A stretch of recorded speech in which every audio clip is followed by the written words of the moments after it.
Senhoras e senhores senadores, primeiramente me permita, senador Renan, antes de iniciar propriamente o meu discurso, fazer dois registros.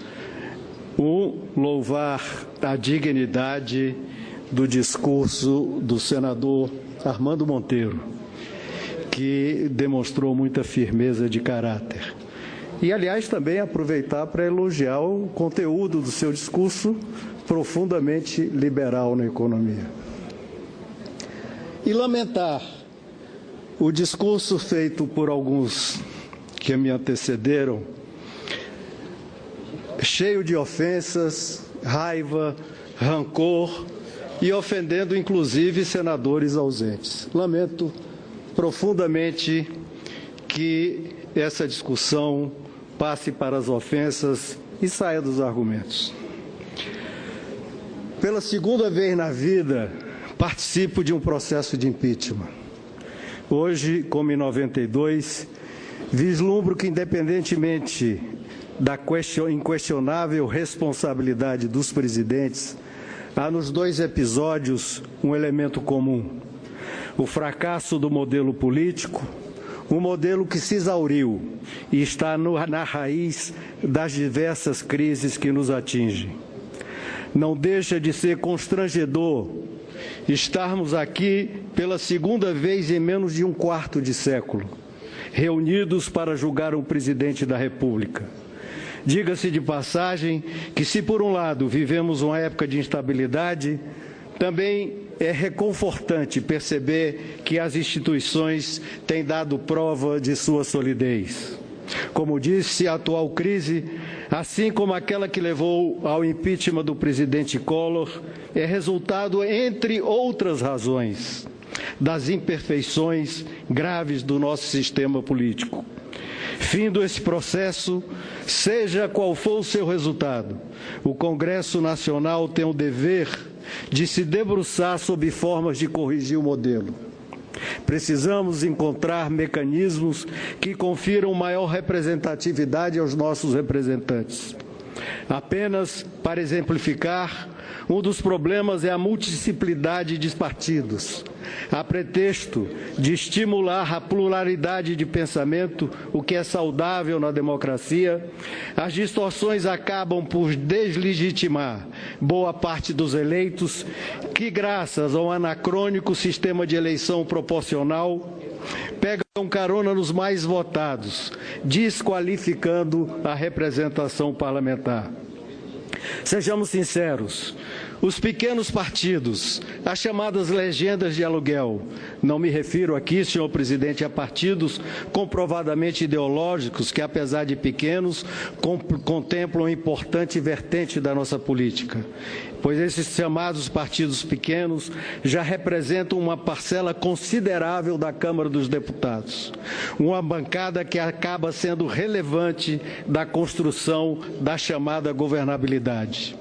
Assim, qualquer presidente da República se vê obrigado a formar um governo de coalizão com o único objetivo de obter sustentação no Congresso, premido por acordos firmados em torno dos interesses dos grupos de poder assim formados.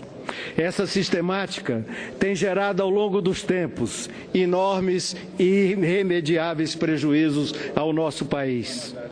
Para atender a esses interesses, o governo tem que recorrer, por exemplo, à famigerada prática do Ministério de porta fechada. Isso gera, inevitavelmente, a fragmentação e descontinuidade das políticas públicas, na medida em que não existe integração entre os diversos órgãos do governo. Além disso, a cada crise, trocam-se os seus titulares por critérios exclusivamente políticos. Não resta dúvida que o apoio parlamentar é essencial a qualquer governo, mas é basilar, é regra fundamental em qualquer manual de boa política, que as alianças têm que ser construídas em bases programáticas, tendo em vista os interesses maiores da população, e não para consolidar o poder de grupelhos que se apoderam de nacos do aparelho estatal. A constatação da realidade não exime de culpar de forma alguma a presidente da República. Ela conhece muito bem os meandros do sistema, assim como conhece seus personagens. Ninguém mais que a presidente da República dispõe dos elementos para transformar o modelo. Dilma não apenas cedeu ao sistema, pior que isso, tirou o benefício dele, permitiu a continuidade desta prática em troca de se manter no poder. Dito isso, volto-me a esse momento histórico. E o nosso dever, por mais doloroso que seja, é de julgar uma presidente da República que não cumpriu com os seus deveres.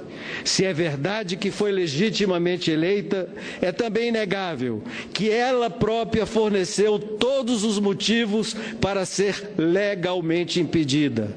Pavimentou passo a passo o seu caminho até aqui. Parafraseando o imortal Cartola, cavou sobre os seus pés não apenas um abismo entre ela e a sua frágil base parlamentar, mas entre ela e a maioria do povo brasileiro. Por limitação do tempo, não vou me ater aqui aos aspectos jurídicos dos atos praticados pela presidente. Neste momento, que é da admissibilidade da denúncia e o prosseguimento do impeachment no Senado Federal, me bastam os argumentos trazidos pelo brilhante relatório do senador Anastasia. Tratando-se, portanto, de um processo político, o que estaremos aqui julgando? Qual teria sido, por assim dizer, o pecado político da senhora presidente? Afirmo que, movida pela tentação de manter-se no poder a qualquer custo, cometeu o maior pecado que possa ser atribuído a um governante: mentiu para o seu povo. A partir desse pecado original, muitos outros foram cometidos.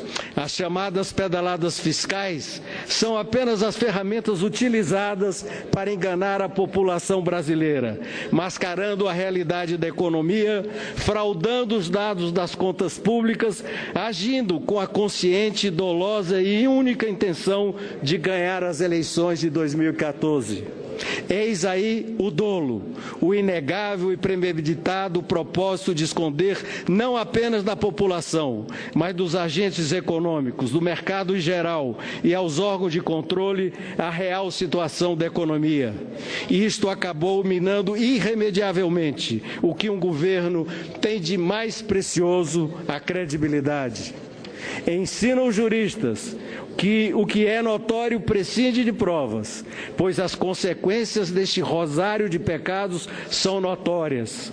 Há mais de 2 anos, o Brasil está mergulhado em profunda crise política, econômica, que se retroalimentam mutuamente, paralisando o país. Sem investimento não há emprego, sem emprego não há renda, gerando queda na arrecadação de tributos, refletindo diretamente na capacidade do governo de responder às necessidades mais elementares da população. A presidente peca ainda pela arrogância e a falta de humildade. Em vez de reconhecer os próprios erros, prefere esconder-se no papel de vítima, atribuindo às elites, à mão invisível do mercado, à imprensa, a construção de um golpe.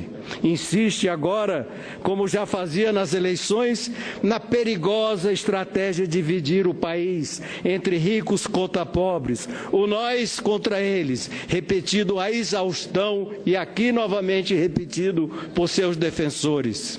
Senhor presidente, senhoras e senhores senadores, não bastasse isso tudo para justificar o segmento desse processo de impeachment, avançando para a fase de julgamento propriamente dito, há um fato incontestável da realidade política. Infelizmente, a senhora presidente da República não mais reúne o mínimo de condições necessárias para governar o país. Não dispõe de credibilidade interna ou externa.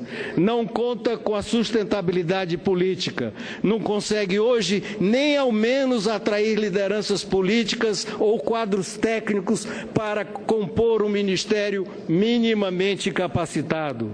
A realidade é que este governo chegou ao fim antes mesmo do julgamento final do processo pelo Senado Federal.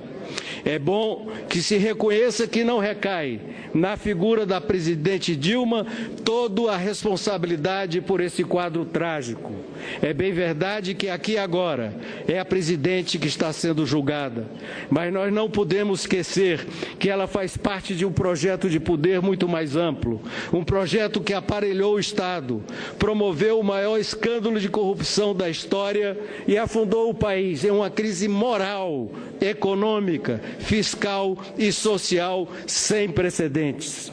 Finalizando, senhor presidente, virada a página da história, o nosso maior desafio a partir de amanhã será a construção de um novo modelo político. O que está aí se exauriu completamente e está na raiz das sucessivas crises como a que estamos vivendo hoje. Por isso, conclamo todos os partidos, independente de posição ideológica, mesmo aqueles partidos diametralmente opostos, a unirem esforços nessa obra, que começa a partir de uma reforma política, uma reforma ampla, que não se limite a remendos na legislação eleitoral, acomodando os interesses dos políticos. Além disso, é urgente uma transformação radical do Estado brasileiro, tornando-o finalmente capaz de promover o bem-estar comum, onde prevalece sempre o interesse público e não deste ou daquele grupo de poder. Não se trata de ingenuidade. Continuo acreditando firmemente que é possível fazer política com ética, transparência, decência e dignidade. Os fins não justificam os meios. Portanto, vamos mãos à obra. Sem as reformas, novas crises virão. Se não as fizermos, estaremos confessando a nossa incompetência. Se não as fizermos, estaremos diante do risco que o povo brasileiro, cansado de tantos fracassos, passe a descrer da democracia. Muito obrigado, senhor presidente.